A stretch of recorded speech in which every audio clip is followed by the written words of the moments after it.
سلام و عرض وقت بخیر. مولودی هستم از آکادمی قزلباش.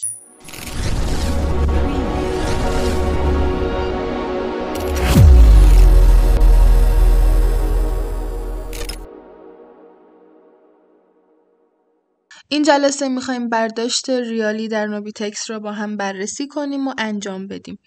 در واقع پولی که تو نوبیتکس داریم رو به حساب بانکیمون منتقل کنیم. بریم که با هم همراه باشیم. به سایت نوبیتکس برین و رو قسمت داشبورد کلیک کنید. تو این قسمت لیست دارایی هاتون رو میبینید. من ترون دارم و میخوام TRX رو برداشت کنم ولی مستقیما نمیتونم و اول باید تبدیل به ریال کنم. به قسمت بازار برین و تو این قسمت ارزی که میخوایم بفروشین و تبدیل به تومنش کنید رو سرچ میکنید. ارزی که سرچ میکنید دقت داشته باشین که قسمت دومش تومن باشه چون میخوایم ارز رو بفروشیم و تومن دریافت کنیم. دقت کنید که رو فروش باشه و همچنین رو قسمت اثبات باشه و تعهدی نباشه.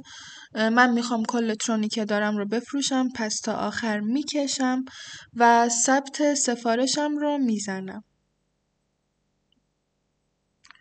خب سفارش من با موفقیت ثبت شد و اگه به داشبورد برگردم میبینم که کل پولم ریال شده و الان آماده برداشت هستش. خب برداشت رو میزنم.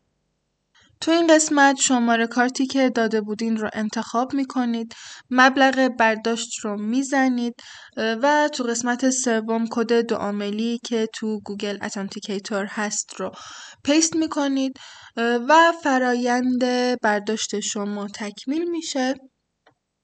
امیدوارم مفید بوده باشه واسهتون.